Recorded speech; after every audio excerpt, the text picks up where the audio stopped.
was a young girl, Needle, His, Crack, who enjoyed with her dad scary stories on wax. They listened in secret to tales spun round, presented in scary or phonic sound. When poor Daddy died, Auntie took up the slack, afraid of her shadow. Needle, His, Crack. As the years fell away, all the tales disappeared, replaced by a world far more frightening and weird. Afraid to move forward, repeating the track, backmasking the story. Needle, His, Crack. There was a young woman with anger to burn, whose demons demanded the final return. A witch cackles coarsely, a hammer goes crack. The voices are calling, Needle, His, Crack. Now gather, dear children, don't utter a word. They die all set at 33 and a third. The record is spinning, the groove's worn and cracked. The story has started, there's no turning back. Now spinning, 13 tracks to frighten Agatha Black.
Love you. Love you guys. Love you. Thanks for coming. See you Friday. We'll talk about it at lunch.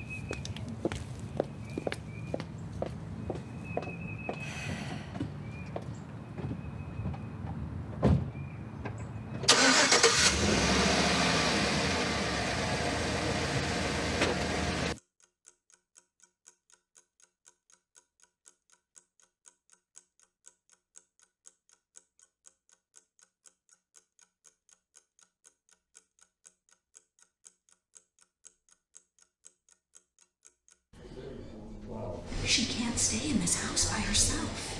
She's a recluse, just like Evie. I'll take care of that. Thanks. I don't think she could handle the upkeep. I mean, they couldn't handle it between the two of them. She can't afford to stay. All she has is that filing job. She's an account manager. Whatever it is, she couldn't be making much. And she certainly can't afford the taxes on this place, which are going to fall on my shoulders now. Did you see that house down the street? Lordy, it looks like it's been abandoned forever. Why, this neighborhood's changed.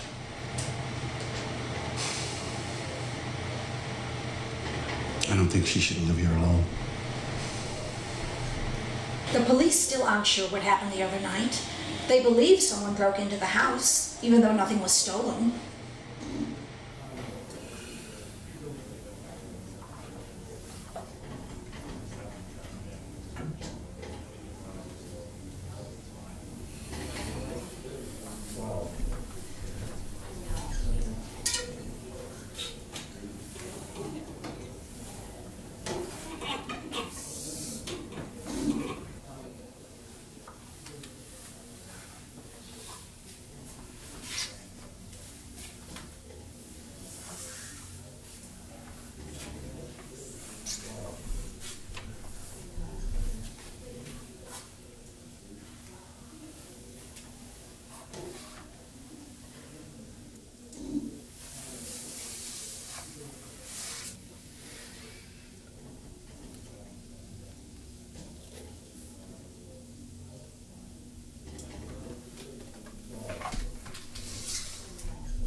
Scream if you must, fellow witnesses.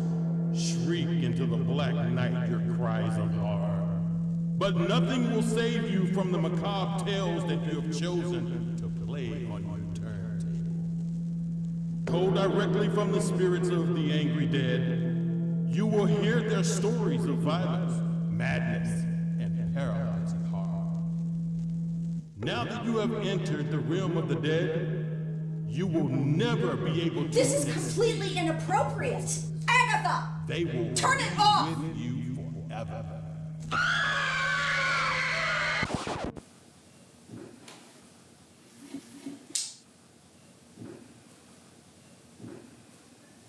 Look, doll, you call us if you need anything, okay? We're gonna have to talk about what we're gonna do with the house. And soon. Maybe next week sometime? Yeah. Good. Good. Be safe, doll.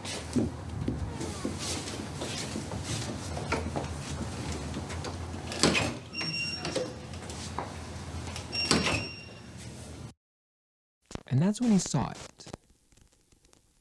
A handwritten note that read, 5 upon the cedar box.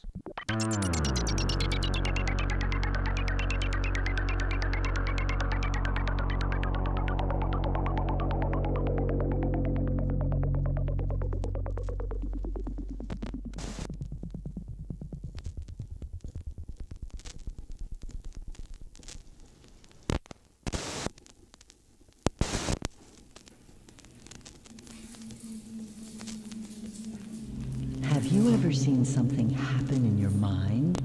Something terrible or tragic that was too real to be imagined? Maybe it was a nightmare. Perhaps a sudden flash during that boring history class. Did this horrific scene eventually come true? If so, you may be a seer. I'm a seer.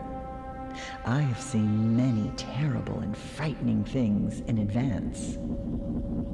Several years ago, when the days began to grow shorter, my sight took me to an old lake house where 2 young lovers, Jess and Peter, were spending their fall break together. They arrived in the black of night, unaware that someone was watching. Well, here we are. Oh, Peter, it's charming.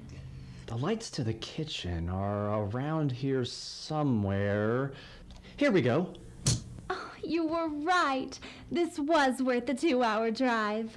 And in the morning, you'll be able to see the lake from the back patio. Where is that light coming from? Oh, I think that's the back porch of the Sterling's place. They're an older couple who live here year-round. They're referred to as townies. Not many of them around anymore. Not since... Not since what? Oh, nothing really. There was some trouble several years ago, but that's all in the past. That sounds a little ominous. You're not trying to scare me, are you? Not at all. Jess walked over to the window where the light seemed to have grown brighter. As she glanced outside, her eyes slowly began to adjust to the eerie glow of the light passing through the dark trees. Suddenly, the silhouette of a figure standing just a few yards away from their cabin came into view.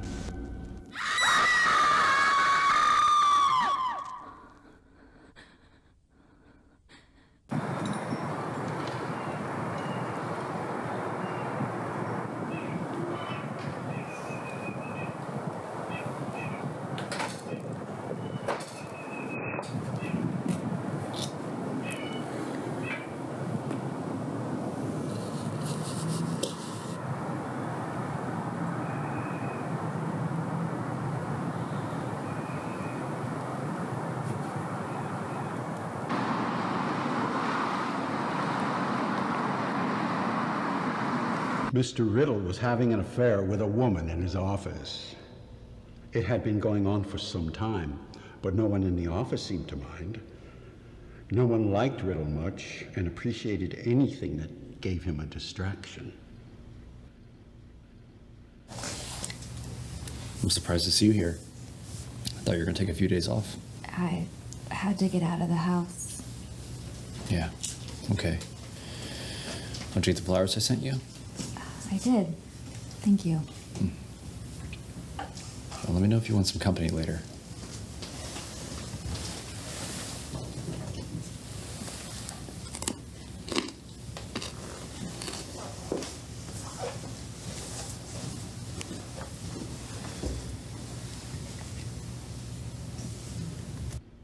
Riddle was a clever businessman, but less clever when it came to concealing his indiscretions from his wife.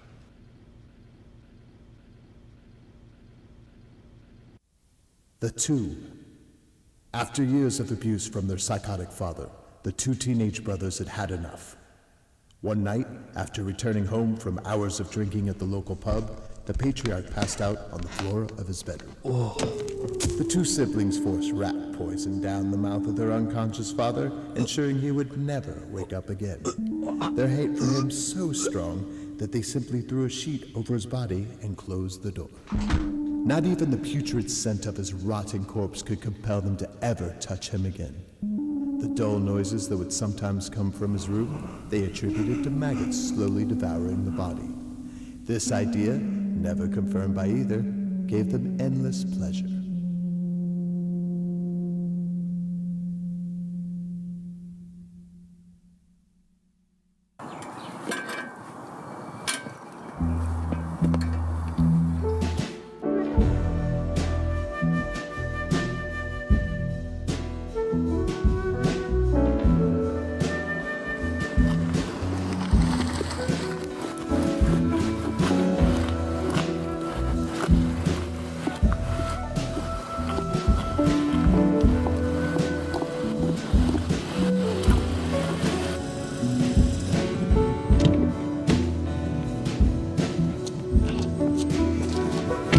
I hear you got a leaky faucet.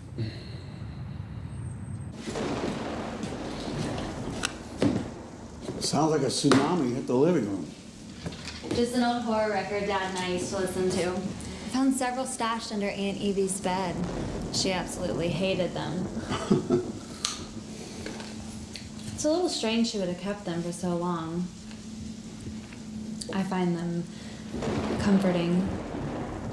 Well, I know one person for sure who didn't find them comforting the other day. I didn't mean to upset Aunt Ruth. I don't know what I was thinking. Don't worry about it. Well, I can't fix whatever storm's brewing in there, but I did fix the bathroom, the leak. You needed a seat washer. Oh, a seat washer. A seat washer, and lucky for you, I had one in my toolbox. Thank you for doing that. I know you're not feeling well. No, I'm okay. They've got me on some pretty good pain meds. You could probably use some yourself. My foot's okay. It's feeling better. Have some food. Do you have any of that cake left that Miss Mustin brought? I do.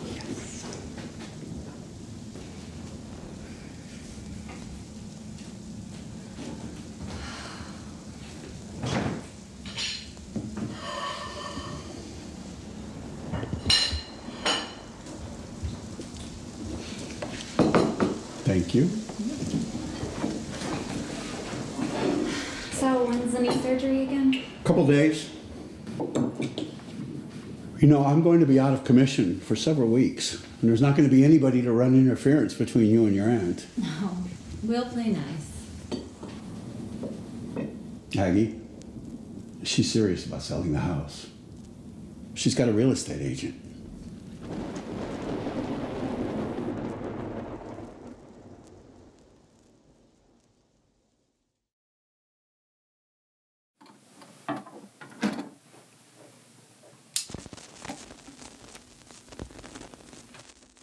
Franklin and Eleanor Perry had seen better days. A geriatric couple, both in their late 70s, had watched their only son grow up and move away, rarely to be heard from save the odd holiday. Retired, the couple holed up in their deteriorating home, watching the neighborhood shrink and fade around them. Lately, Eleanor had begun to sleepwalk, carry on lengthy conversations with herself in the dead of night. Often, Franklin would find her in their son's old bedroom, kept exactly how he left it before college, talking to him as if he were there. One rainy night, well after midnight, Franklin was awakened in his bed by a distant voice. He turned to find his wife missing. This was not unusual. In fact, it was happening ever more frequently lately. But Franklin was concerned his wife might accidentally hurt herself in her somnambulant state. So he got up to find her and guide her back to bed. Thunder roared outside as he walked down the dark hallway, fearful turning on the light would frighten Eleanor. His path was lighted occasionally by a flash of lightning. He quietly walked towards the door at the end, the door to his son's room. Faintly, he could hear his wife speaking in a relaxed, even joyful tone. You really should get out of those wet clothes. You'll catch a death. It's too late for you to be running around. You've got school tomorrow.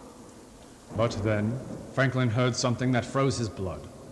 The muffled voice of a young man. Yeah. I forgot about school. Frantic, Franklin ran to the hall closet and grabbed a baseball bat. He quickly walked back to the bedroom door where his wife was still speaking happily. He slowly opened the door and saw his wife in the dim bedroom lights, looking at a tall, lean figure in a hooded jacket. What the hell? No! Watch out. That fucker's got a bat. Beat his goddamn head in.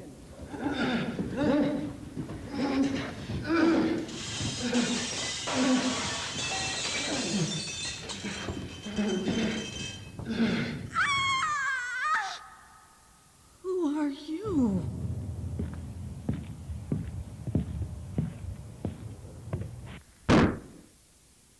Dizzy from their violent rampage and eyes blurry from the blood spattering their faces, the two young men hastily stuffed as much as they could into a couple of pillowcases. A jewelry box, an old clock, a book of coins, and a bloody token that the two would soon regret.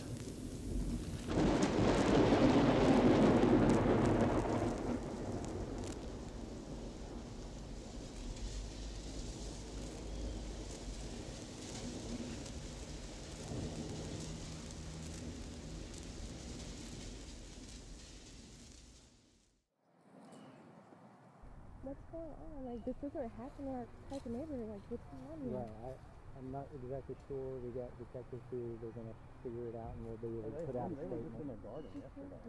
Right, and I'm sure that investigators are going to do their job, but we just got to keep everybody out right now, and we'll be able to give you a statement here in a little while. But right now, it's an ongoing investigation, so we can't really talk much about it.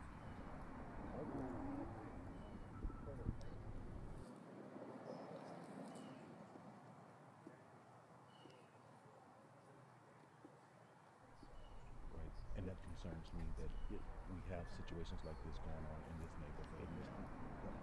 So I'm here to make sure that After beating the old woman's head in with a hammer, one of her eyes flew out of its socket, still attached by a stringy muscle. The youngest of the two ripped it out of her head and threw it in a pillowcase. They left the same way they came in, through the shattered bedroom window. Hastily, they sprinted quickly down the dark, rainy alley. They stopped at some trash cans several houses down, disposing of the bloody hammer they had used to murder the old couple. The thunder, growing ever louder, seemingly calling them out for their vicious crime.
She is.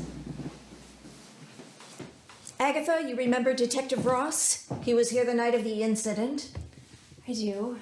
How are you, Detective? Miss Black, I'm doing well. Sorry to barge in on you like this, but you're a hard person to get a hold of. Finally got in contact with your aunt. Who still uses a rotary phone? One with no answering machine. This is an old conversation. One certainly worth having, especially after the incident last night. Are you aware of what happened to your neighbors down the street? The Hewitts? Yeah, I don't know the whole story, but... They were killed, Agatha. They were murdered last night in their own home. And someone broke through a back window, and we think it was a robbery that was interrupted. Detective Ross says that the bodies were butchered beyond recognition. Agatha, we think what happened to you and your aunt might be related. Did you hear anything peculiar last night? It's around midnight? No. I was asleep by midnight. I had to work today.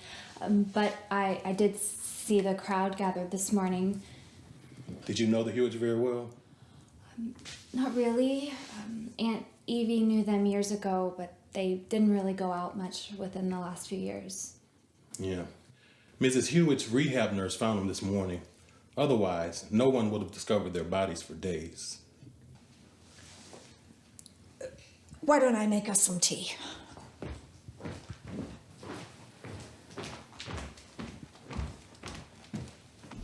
I'm very concerned that someone in the neighborhood is responsible for these break-ins. Lots of drug activity going on over the last couple of years. I tried to get Evie to sell this house years ago. She flat out refused. Have you been able to remember anything else about the other night? I just remember being awakened by Aunt Evie's screams. She was screaming. And then I heard her yell out my name. I grabbed the knife that I keep under my bed. And why would you keep a knife under your bed? For protection. Aunt Evie insisted on it. She had one too. She was always afraid of someone breaking in. She was afraid of a lot of things. That she was. I ran out into the hallway. Aunt Evie's light was on in her room. It was blinding. Maybe there was a figure moving in the light. I don't remember. Side 2. The patients had taken over the Brandis Asylum. They had murdered the entire night staff with their bare hands, leaving the sterile white hallways spattered with blood.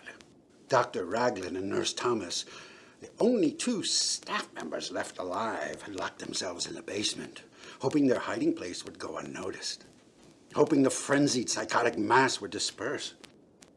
The screaming stopped. That was Carol. I know that was Carol. What did they do to her? Don't, Nurse Thomas. They'll hear you. Some of them were eating flesh. Must have been those new drugs Dr. Price began to administer yesterday. It's only a matter of time before they find us. When they do, they're going to pull us apart. Dr. Raglan tried to place his hand over the frightened woman's mouth, but she moved away, knocking over a shelf of supplies. The blood-crazed patients heard the loud crash and began to make their way towards the basement. Argus knows where the keys are. Oh, I can hear the keys rattling. I can smell the blood. Help me push the shelf against the door. It's our only way to fend them off. It's too late. I can hear the keys. I can smell the death.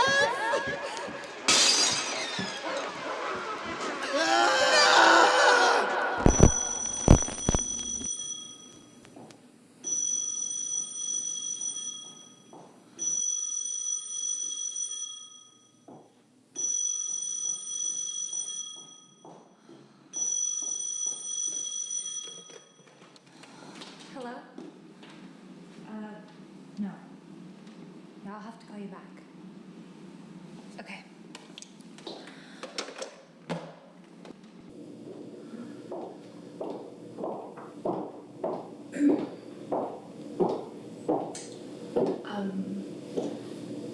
I'm really exhausted.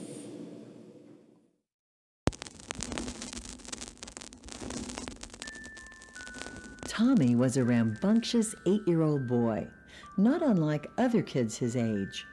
Curious, energetic, and not so fond of his little sister, Jill. One cloudy Sunday, he was told by his parents that he could go to the park, but he had to take his sister. Reluctantly, he agreed, but he had no intention of staying with her. "Go ahead and play by yourself. I'm going to hang out with my friends." "But Mom said that you had to keep an eye on me." "Just go on, or I might just make you walk home alone." Tommy and his best friends, Bud and Ron, walked over to the wooded area of the park, throwing rocks at trees and sword fighting with sticks. Just as Bud was about to stab Ron with a long, leafy branch, Tommy stumbled upon a dead redbird.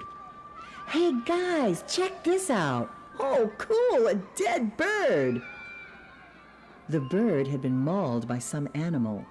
A wing had been torn off, and one of its eyes was detached from its head. Tommy poked the eye with a stick. Then he turned to his friends. "Hey, which one of you is getting poked with bird eye juice?" Tommy spent some time chasing the boys around with the stick, but the allure of the dead bird was too difficult to resist. Before they left, Tommy went back and grabbed the bird's eye. That night, Tommy was sent to bed early as punishment for abandoning his sister at the park. But he didn't mind. He had the bird's eye to keep him occupied. He was fascinated by the small black orb, staring at it in his hand until he fell asleep. That night, he was awakened by a soft, fluttering noise. In the darkness of his room, at the foot of his bed, he could barely make out the silhouette of a small bird. His eyes grew wide at the shadowy figure, but he dare not turn on the light. "It can't be! You aren't real!" The silhouette moved slowly closer to him on the bed, gently ruffling its feathers again. Then, in the silence, Tommy heard an odd, quiet voice. It was coming from the bird. "Tommy, you've been a bad boy." Frozen in fear, Tommy was unable to move. The bird crept closer. "You took my eye. Do you know what happens to little children who take things that don't belong to them? Do you know, Tommy?" Tommy quickly opened his sticky hand and held it out, offering the stolen eye to the bird. "Take it!" "Oh dear, that's not why I've come to you. I am dead, you see, and I no longer need my eyes. asked you a question, Tommy. Do you know the answer? Or shall I just show you? Shall I show you? Good boy, good boy, good boy.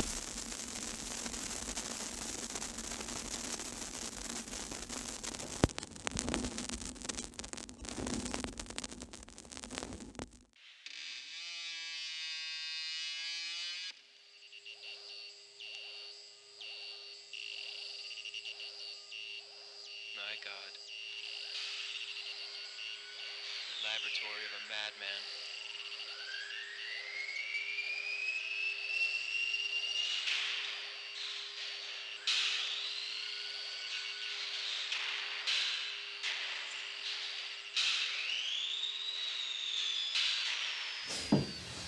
I'm sorry. I'm sorry. I didn't mean to scare you, but did you forget about lunch? I've been waiting out in the parking lot for like 15 minutes. Lunch, yeah, I completely forgot. What the hell was that? Just an old record I digitized. 80s hairband. I'm starving. Let's go. So, I don't think I'm gonna go to the spin class tonight, so you don't have to worry about watching Cat. Oh, Nance, don't do that for me. I like watching Cat. I want to do it. Are you sure? You've got a lot going on. Yes, it would make me happy. Give me something to do. I want to do it.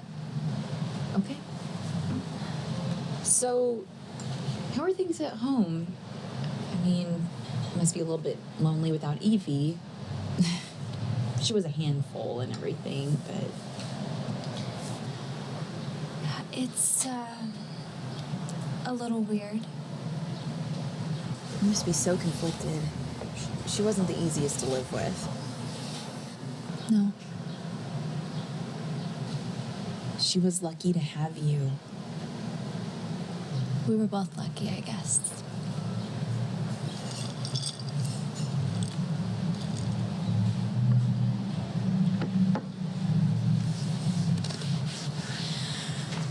Ruth wants to sell the house. Maybe that's not a bad thing. I don't want to sell it, Nance. It was Dad's house. It's my house. The neighborhood has changed, honey. You still don't even know what happened with Evie. Don't the police think she caught someone trying to break in? Oh, God, did you hear about the old couple who were murdered, like, yesterday? They lived in your neighborhood. The Hewitts. Yeah, they lived a few houses down. What the fuck? Come on, Agatha. Bad things happen all the time, Nance. All around us. There's scary stories in the paper every day. Yeah, sure. Horror all around. But old people murdered within walking distance. It's unsettling, Nance. Aren't you afraid to live in that old house all alone? Aren't you frightened? Okay, video zombie. It's time to paint. Oh, I'll be right back.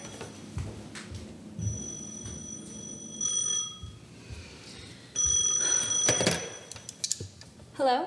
Hello, doll. Hey, Ed. Hang on just a second. Hey, Kat, I gotta take this. Go ahead and start without me. I'll be just a sec.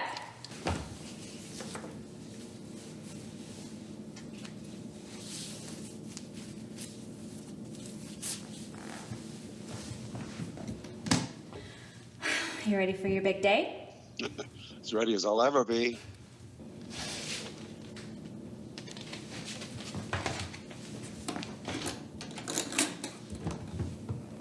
Okay, I got it. So you said room 310? Yes, ma'am. Home for the next several days. I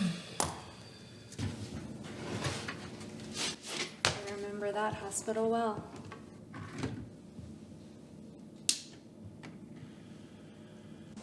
They've added another wing with a 24-hour cafe. Images. What are the signs of Halloween? Aggie, I heard about what happened to that couple down the street. The Hewitts, Yeah, it's very disturbing. Hang on just a sec.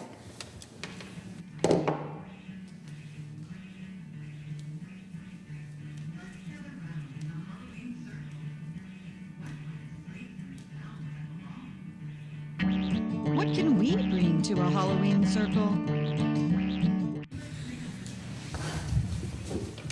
Sorry about that. I want you to consider staying with us for a while. I know you're both worried about me, but I can't do that. Witch with a broom she can fly on. She'll cast a spell as she flies through the sky. Let's add a witch to our list of mischief. A witch on a broom, on a gloomy. We need to be smart about this. If you're determined to stay there, we need to get you a gun. Okay, Ed. We'll talk about this later. I gotta let you go. Okay.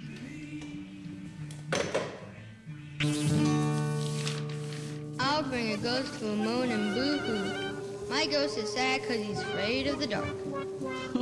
Let's add a ghost who's in need of cheering. Cat? We'll coax a smile with our holiday lark.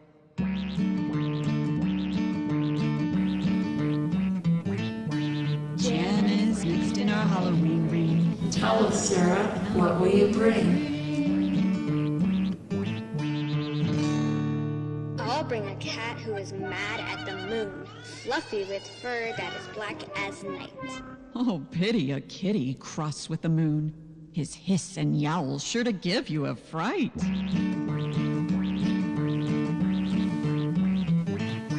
Let's join hands in our Halloween circle. We'll conjure all that is spooky and fun. Let's join hands to our Halloween circle. Body dismembered and cooked by the sun.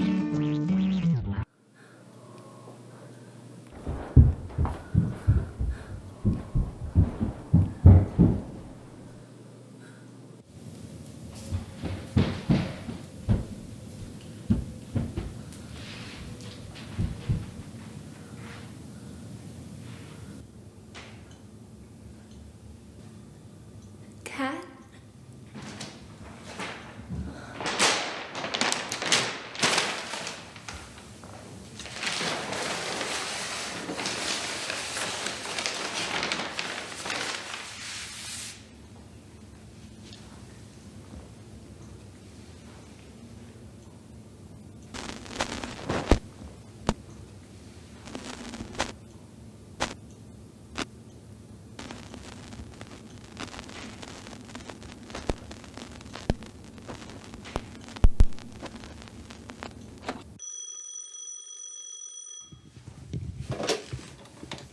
Hello? Hey, Hey. can you talk? Yeah, it's fine. No company tonight. No? That sounds lonely. Would you like some company? Yeah, I think I would. I was thinking that I could pick you up and take you back to my place. We could order some dinner. Sounds good. Excellent. I'll be over in half an hour.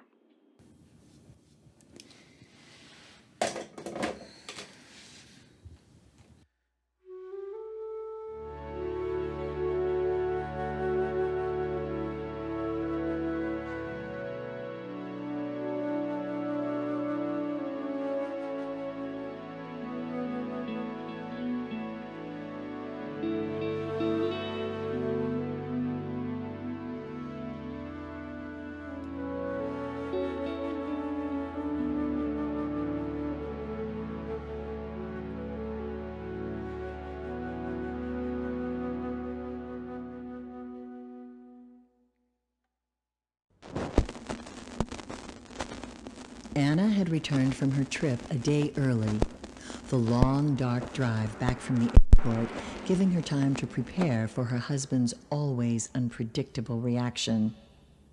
She had hoped that by arriving at such a late hour, he would already be passed out from drinking, sparing her from another angry tirade.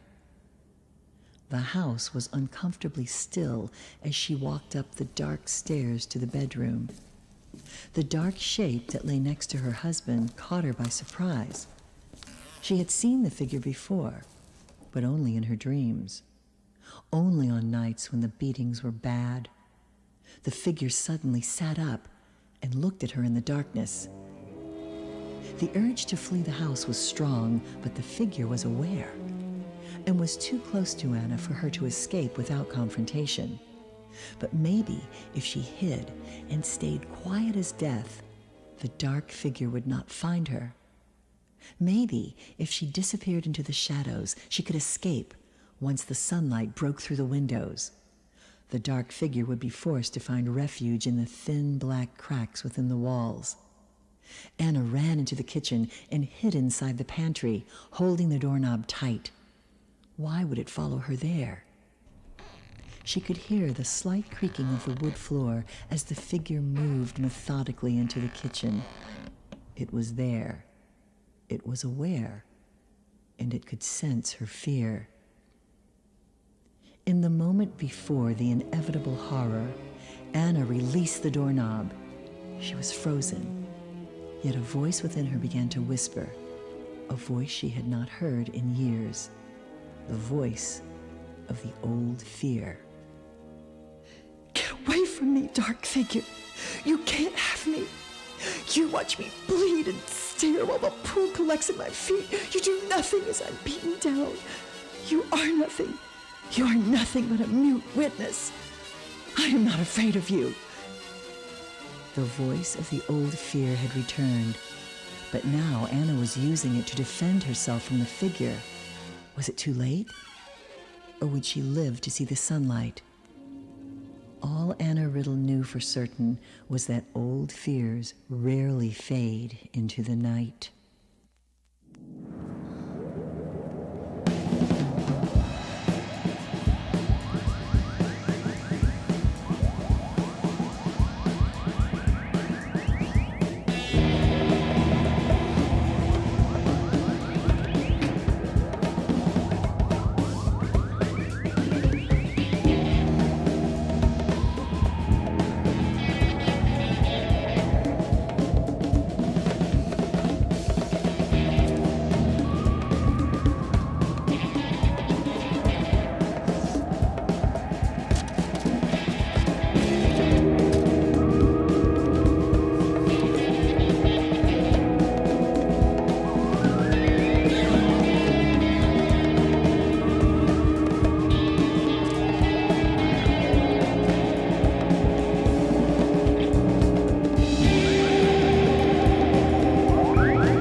Drawn in by the scent of young flesh, the ghouls had broken into the village grade school.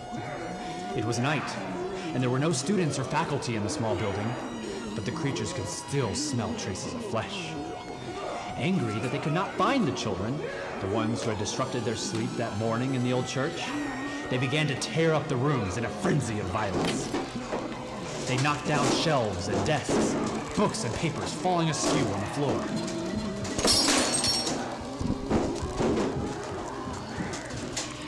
The ghouls retreated hastily from the building. They had not yet been sated, and they would be back.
this righteous babe appeared to me and swept me from my gloom. I asked if we could rap a while, get gone along the beach.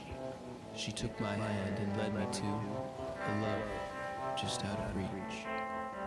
Dark and fair, exotic stare, she charmed me in the night.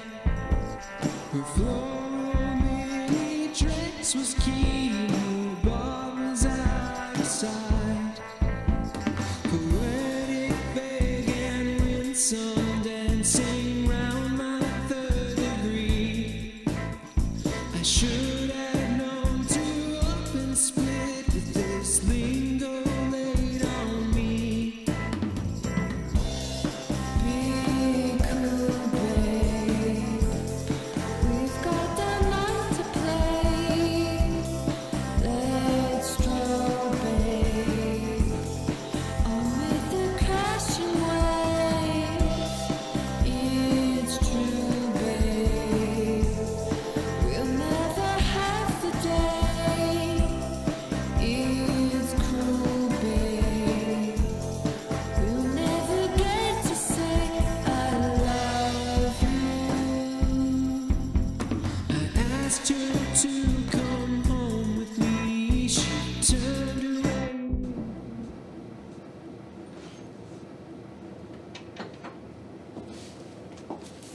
Hey, doll, what are you doing here?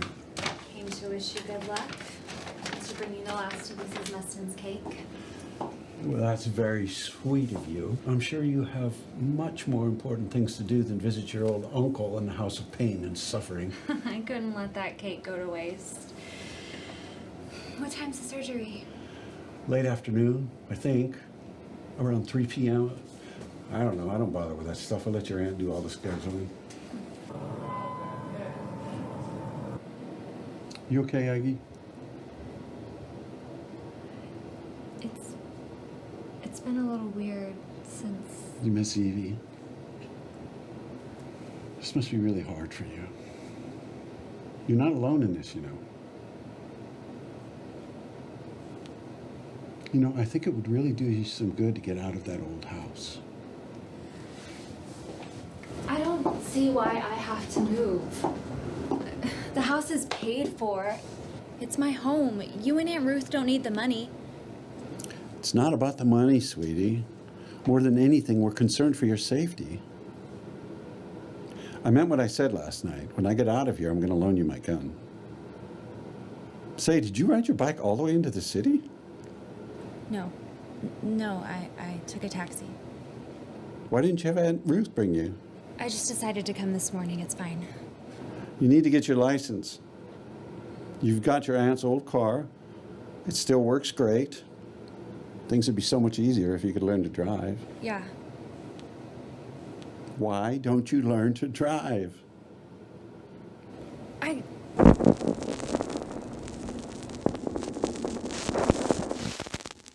The voices that had called the young boy into the woods had spoken falsehoods.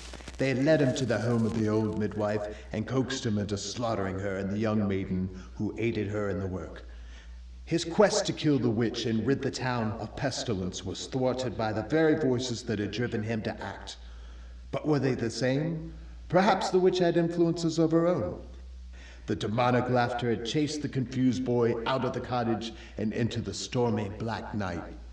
The warm blood covering his body quickly washed away by the cold rain. The voices that warned him, the voices that informed him, were they all of the devil? Had it all been a ruse? Now he would return to the bishop, and he would not be able to answer the questions. Though the guilt was so great, he was compelled to kill himself. He knew he had to return. The bishop had to know he had failed so that another could be enlisted to vanquish the witch, wherever she might be. 2 days later, the boy, nearly incoherent from his walk, entered the bishop's church. The boy walked up to the seated bishop, whose eyes were weary from witnessing the sickness and death. Do the voices still beckon? The bishop asked. No, Your Grace. Does the witch still walk? I am sad to say she does. Are you still frightened? Yes. Oh, God, yes. I am still frightened. God help me, yes.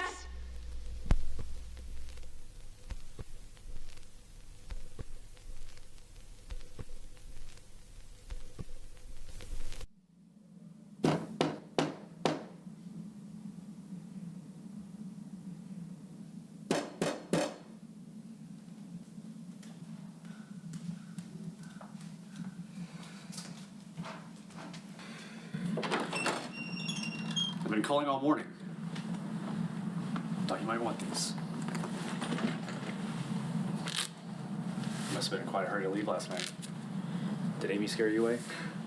You told me you and your wife were separated. We are in the process. Her visit last night was unexpected. Right. We still have a few things to sort out. I heard a different story. Okay, come on. You know, Duncan, I want you to leave. Well, let's talk this through. I said leave. Let's talk this. Duncan?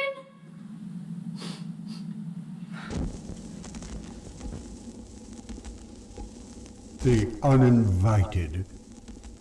The vampire entered Victoria's family home with an insatiable thirst. But in his haste to feed upon the fragile woman once again, he neglected to wait for an invitation. True to legend, a vampire must be invited inside a home before they can enter. If they come inside without consent, they can be very vulnerable. He attempted to earn Victoria's sympathy by blaming his behavior the previous evening on a genetic disorder, but the young woman knew what he was and fled the room. The vampire, weak but insatiable, walked further into the house, his gait sluggish as the ages-old curse made every step heavy and labored. Lumbering down the hallway, the vampire could smell the pungent odor of her blood. It led him towards a closed door at the end of the hallway. He slowly opened the door. The young woman lunged at him. Victoria charged at the creature who was frozen at the sight of the Christian symbol. Then, with all her energy, she managed to pierce the vampire's chest with the stake, barely missing his heart. The stunned creature bolted away from her, crashing through a window and flailing, hissing angrily into the dark.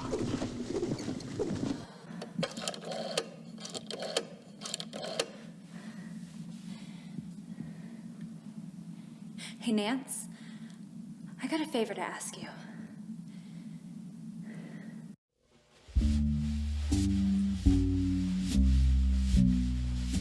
Okay, we're going to make a right at that parking lot right there.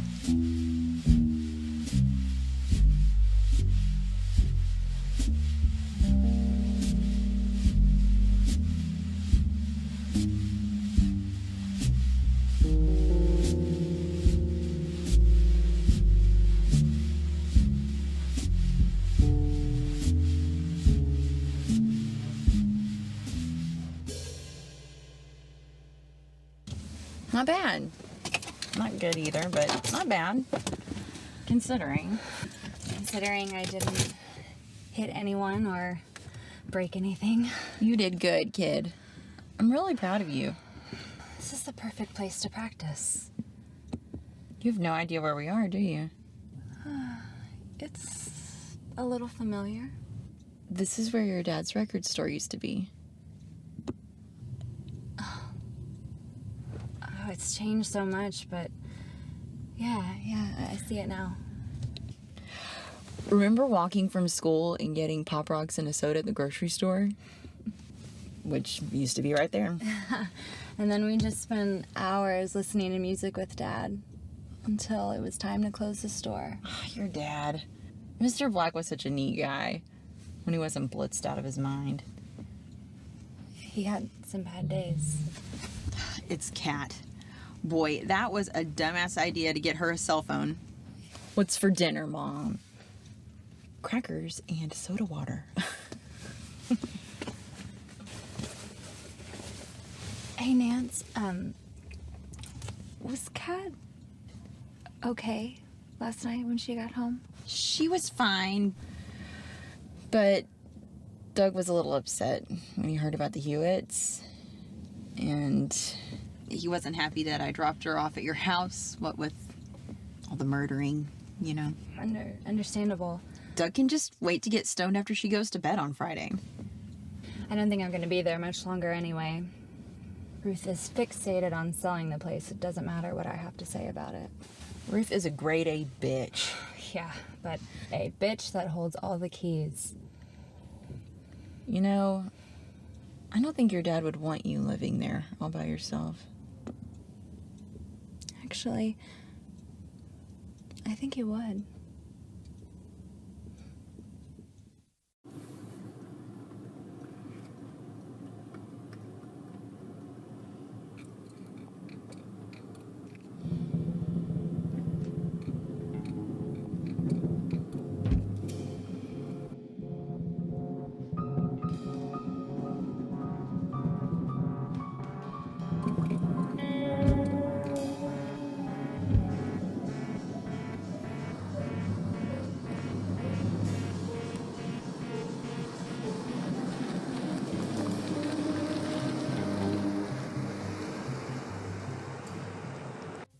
Gather round, kiddos, and I'll tell you a real doozy. This story is called That Spooky Old House Down the Street, and it really happened to Meg Carson and her brothers Jeff and Kip.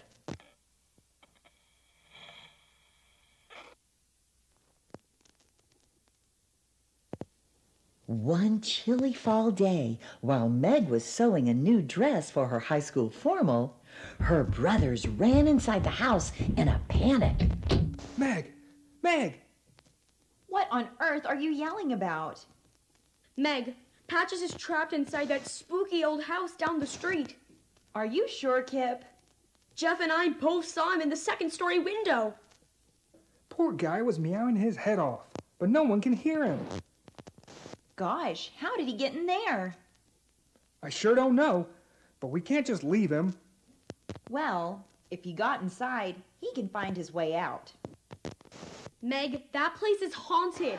Ghosts and creeps and other things live there. Everyone knows that. Silly boy, there's no such thing as ghosts. That's the old Davis place. That sweet old couple used to have a spook house every Halloween. You're too young to remember, but the neighborhood kids loved it. That's the only reason for the creepy reputation. Since Meg was left to watch her brothers while their parents were spending the day in the city, it was up to her to decide what to do. She ended up agreeing to rescuing their beloved cat on one condition. You two will have to do the dishes tonight so I can finish my dress. Gosh, sis, you drive a hard bargain. We'll do it. We can't leave Patches in there alone. Why, he might just die of fright. You two and your silly superstitions.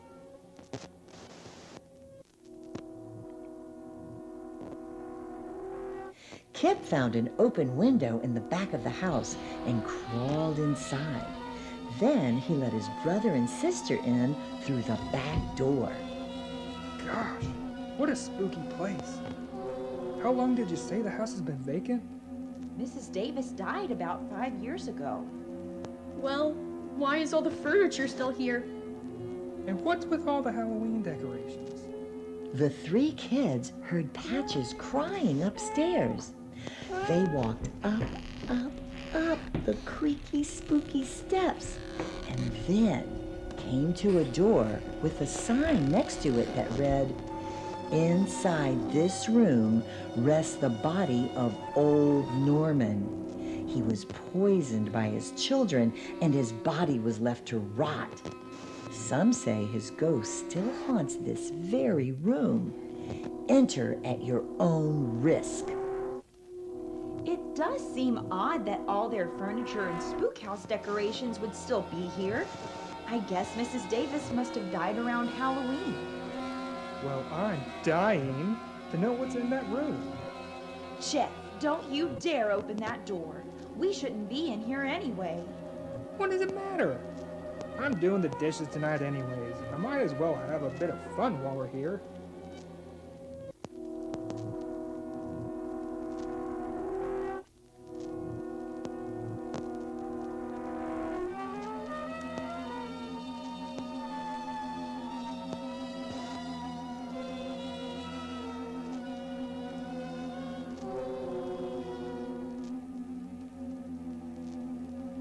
Jeff opened the door where a large bed framed with bed curtains filled the small room.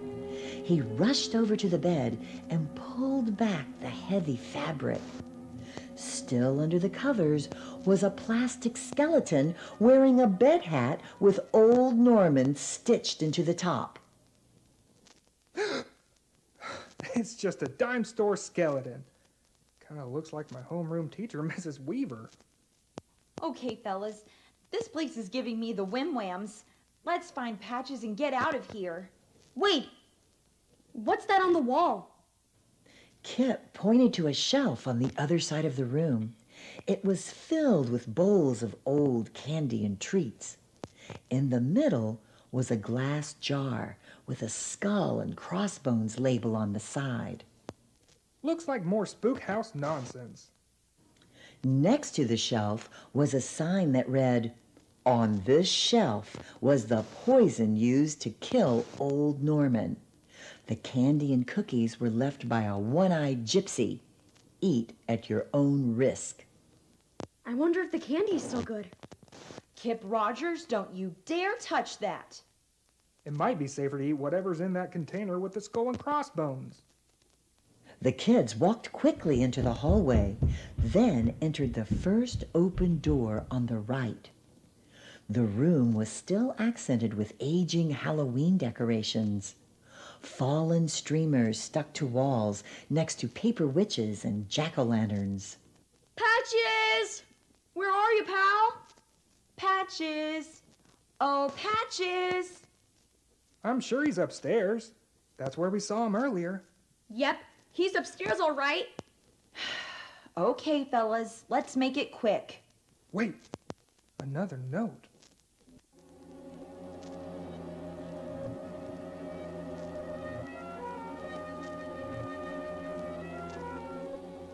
The kids had failed to notice that inside that dark room, a figure was hunched over on a chair. Be warned. Before you sits the crooked old woman. And if you treat her cross, she'll poke out your eyes and eat your face off. Well, that's not very nice. I don't think that's appropriate, even for a Halloween spook house. Jeepers! What's that on the couch? Oh, just another dummy. A dummy dressed as a witch. That's odd. It looks like it's breathing. Oh my gosh! It's alive! It's moving! It's moving! Oh my God!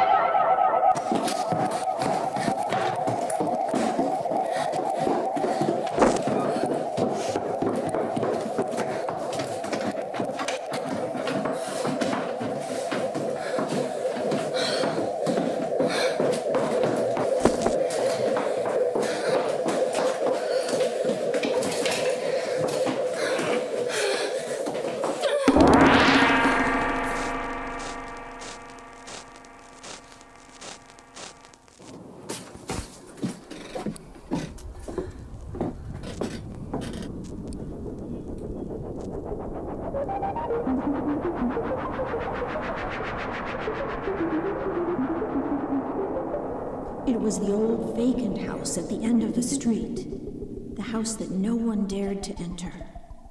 When the neighborhood kids would approach it, they would whisper, "Ghost house," before running quickly past. Late at night, some folks would say, they could see a faint light in the attic window. Was it just the eerie glow of an antique mirror catching the light of a street lamp? Perhaps. But perhaps not. It's easy to reason away such simple occurrences. A dim light, a creak in the night. But when Arletty Lawson saw the distinct figure of an old woman staring out the front door one cold and windy fall night, reason was lost to the wind.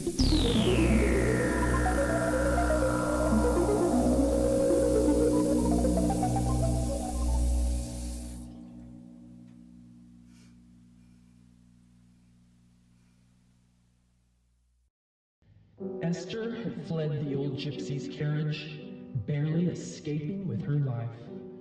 Though she had stabbed the evil woman in her black heart, She sensed that she was still alive.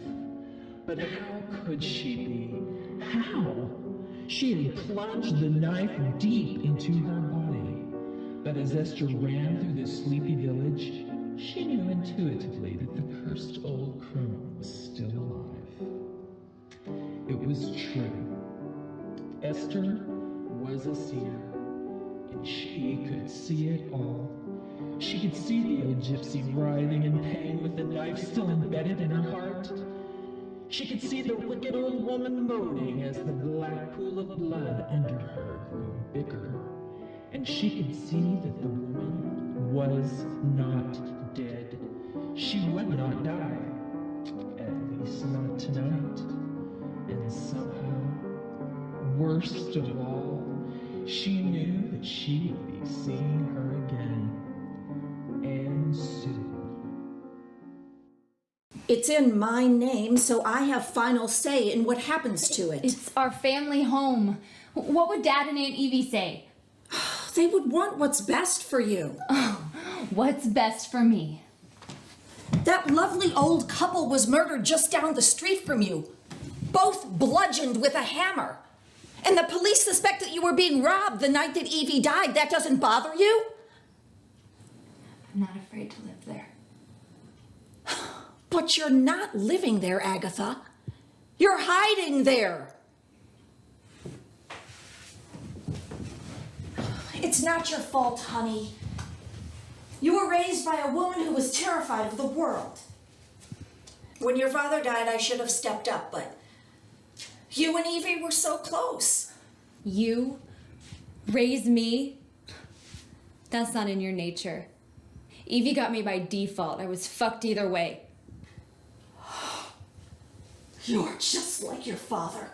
Lazy, ungrateful, and delusional.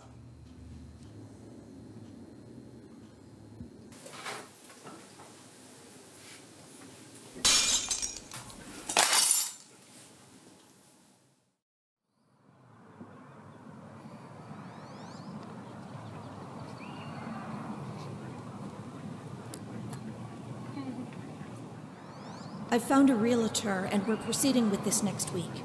You should start looking for somewhere else to live. The gypsy bandits had returned to their caravan and went inside the carriage of their matriarch.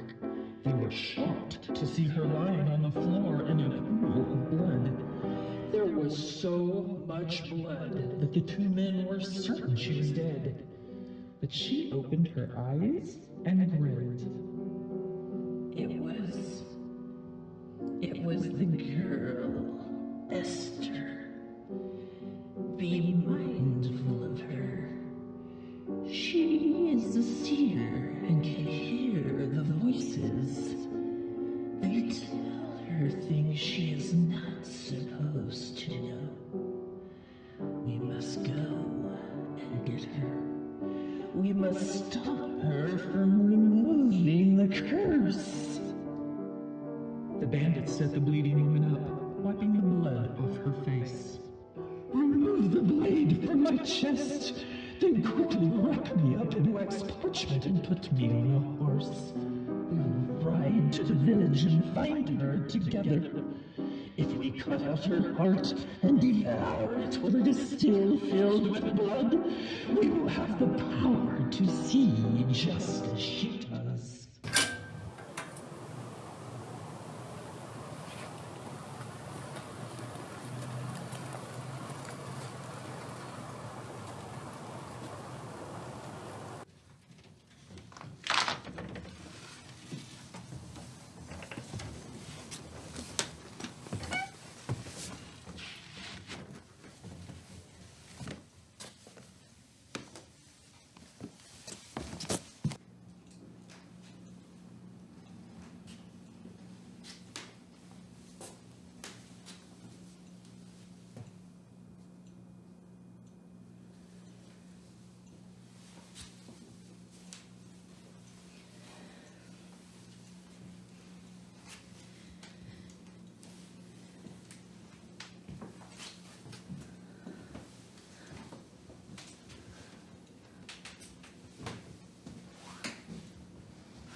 devils had returned to the scene of the crime. They had returned, but they were not alone. They knew the seer had been in their homes and had discovered their secrets. She had hurt the woman they knew intuitively was their mother. Or perhaps she was just a crack whore that their father had favored. They would never know when she would be dead soon, but she would die in the home of the seer. They would wait in the house for her to return, and then knock her unconscious and shoot her up with heroin. They would kill her slowly in front of their dying mother. Then, the devils waited upstairs in the room where they had awakened the old woman weeks ago. The old woman they had killed from fright. They sat on her bed and shot up the heroin they had found earlier that day. A bag of heroin that their father had hidden months ago. Heroin from a bad source that had already killed several people, and you knew it was toxic, didn't you, Agatha? Clever girl. You rewrote the story. Her voices told you it was poison, and you made sure they would see it. Such a simple, exquisite move. The devils have gone to your house to kill you. But even now, as they wait for your return, they are dying themselves. Daddy's frightened little girl. Auntie's busy caretaker. There's more to that troubled character, isn't there? The devils are waiting, Agatha. Dying but not dead. Can you finish the tale, clever girl? Or are you afraid of what the needle might conjure?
Agatha, do you want to hear a scary story?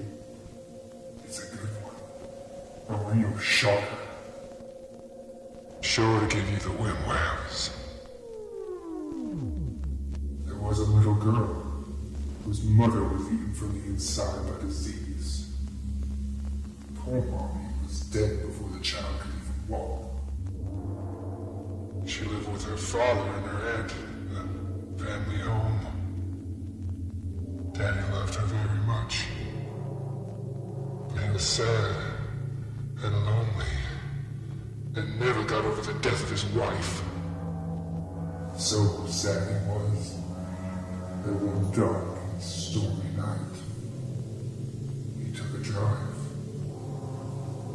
and never came back. His car hit a train and broke his body beyond recognition. After days and weeks in the hospital, he finally joined his wife. The girl's family tried to tell her it was all an accident. She knew the truth. She knew that he wanted to die.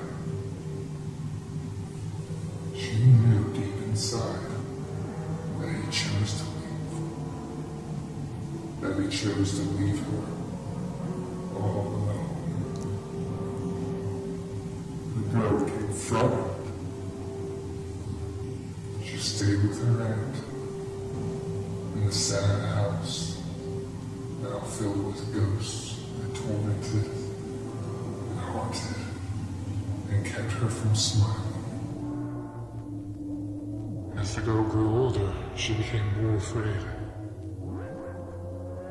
And her aunt made sure she stayed that way. One day, the girl came home with news that she was with child. The aunt did not approve. After forcing her to get rid of it, the two spoke less and less. Oh, how she wished the old recluse would die. How she wanted her to aspire into the darkness, to be silent forever.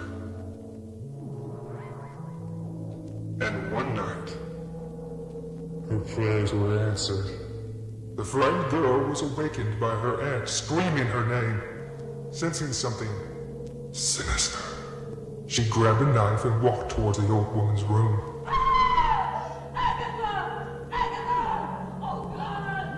But the figure she saw moving in the light froze her to the core.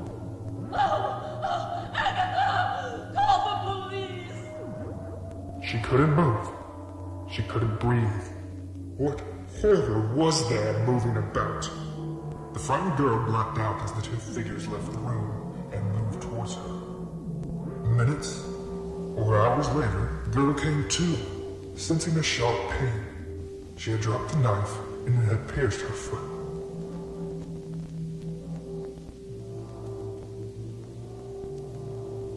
The girl removed the blade and walked into her aunt's room.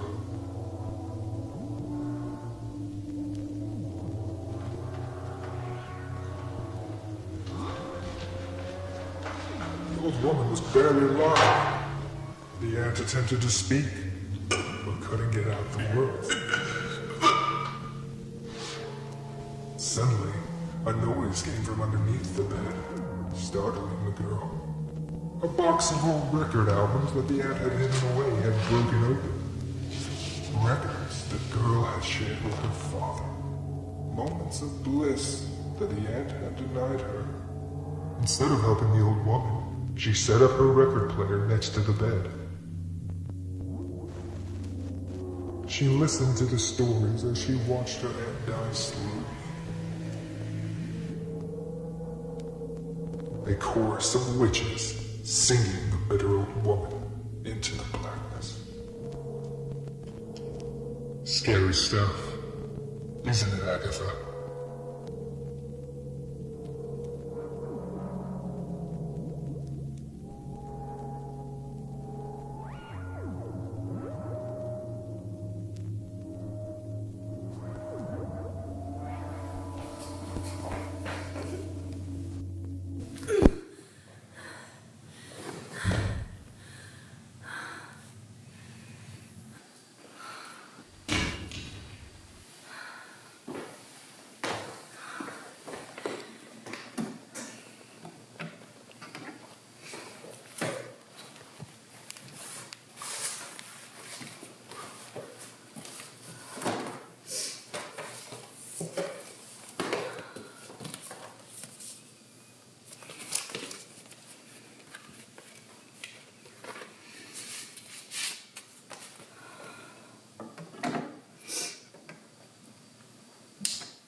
The Dead Reckoning.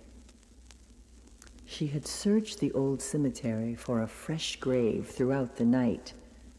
Though the rain made visibility difficult and smoothed over loose soil, she was desperate to find a vehicle for her revenge. Just before she had given up, she found a body hanging from a rope, obscured by several trees. She walked up to the wet figure, swinging lightly in the storm. It was a young male, dressed in tattered clothing. He appeared to have been recently hanged, no doubt from the local clergy, who wished to keep it secret. She climbed the tree and freed the heavy, wet body. It fell into the damp earth with a hard thud.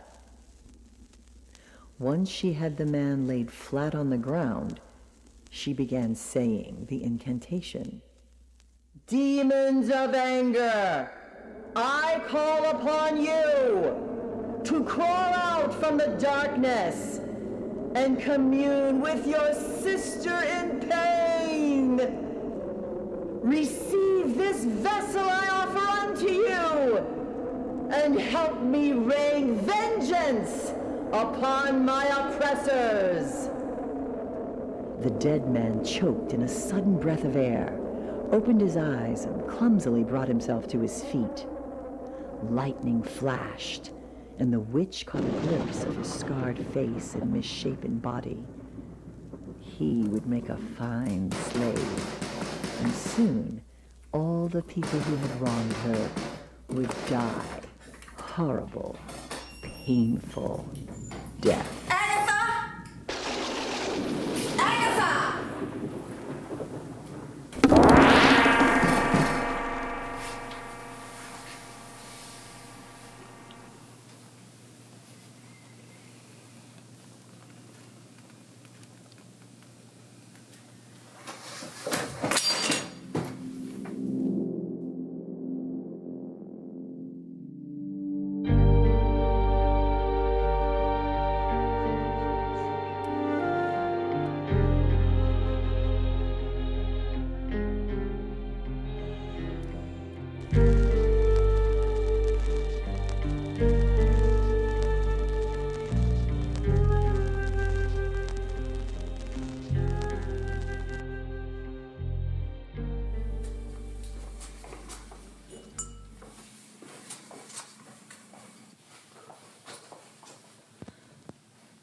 Do the voices still beckon? Does the witch still walk?